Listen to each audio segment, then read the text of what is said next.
Hello everyone, আজকে আবার একটা নতুন রেসিপি নিয়ে চলে আসছি। তোমরা দেখে হয়তো ভাবছো, আরে এই মাছটা আবার কোথা থেকে আসছে। আজকে তোমাদেরকে ফিশ বানটা বানাই দেখাবো আমরা। ফিশ বানটা খেতে অনেক বেশি মজা হয়ে থাকে। তাহলে চলো বানাই। প্রথমে একটা বাটিতে আমি এভাবে সুন্দর করে মাংস কুচি করে নিচ্ছি। তোমরা তোমাদের পরিমাণ মতো যতটুকু পরিমাণের বান বানামা ততটুকু পরিমাণে মাংস কুচি করে নিবা। আমি এখানে সুন্দর করে আগে কুচি করে নিলাম। তারপরে আমি এখানে দিয়ে দিয়েছি হচ্ছে কাঁচামরিচ। তোমরা এটা তোমাদের টেস্ট পাইস নিতে পারো, কম বেশি করে নিতে পারবে, কোনো সমস্যা নেই। ভালো করে আগে কাঁচামরিচগুলোকে আমি কুচি করে নিব। আর যে মাংসগুলো ভালোভাবে কুচি করা ছিল না, ওগুলোকে আমি আবার ভালো করে কেটে নিচ্ছিলাম এখানে। এরপরে আমি এখানে দিয়ে দিয়েছি হচ্ছে পেঁয়াজ কুচি। তোমরা এটাও পরিমাণ মতো নিতে পারো। এরপর আমি এখানে ক্যাপসিকাম অ্যাড করেছি। তোমরা যে কোনো সিজনাল সবজি চাইলে অ্যাড করতে পারবা, চাইলে গাজর বা অন্যান্য সবজিও অ্যাড করতে পারো তোমার প্রেফারেন্স অনুযায়ী।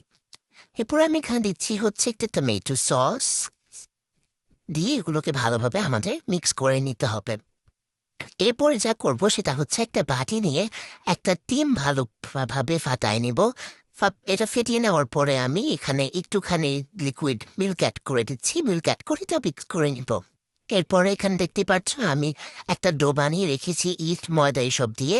এরপর একটা সুন্দর রুটি বেলে আমি এখানে আমার যে ফিলিংটা বানিয়েছিলাম ওইটাকে সুন্দর করে লম্বা করে সাজিয়ে নিচ্ছি। কারণ আমি যেহেতু এখানে একটা মাছের শেপ দিব, সেই জন্য আমি এভাবে নিচ্ছি। তোমরা চাইলে এই সেম ডোটা বানিয়ে যে কোনো শেপ দিয়ে যে কোনো বানাতে পারবা।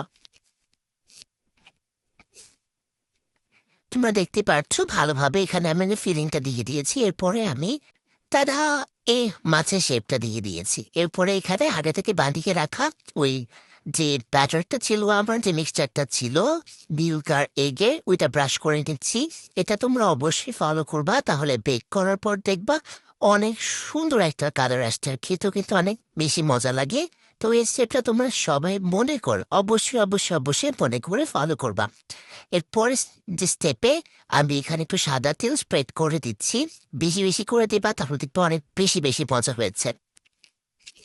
এখানে আমি আরো কিছু সাদা তেল দিয়ে দিচ্ছি। এরপরে দেখো রেডি হয়ে গেল আমাদের ফিশ বান। এটা খেতে অনেক মজা হয়েছে, মানে অনেক অনেক ভিতরে সবকিছু অনেক পারফেক্ট ছিল। আশা করি তোমার রেসিপিটা পছন্দ হয়েছে। রেসিপি পছন্দ হলে আমাদের লাইক ফলো শেয়ার দিয়ে পাশে থাকবা, যাতে আমাদের নতুন নতুন রেসিপিগুলো তোমরা সবার আগে দেখতে পারো। Thank you so much for watching আমার ভিডিও।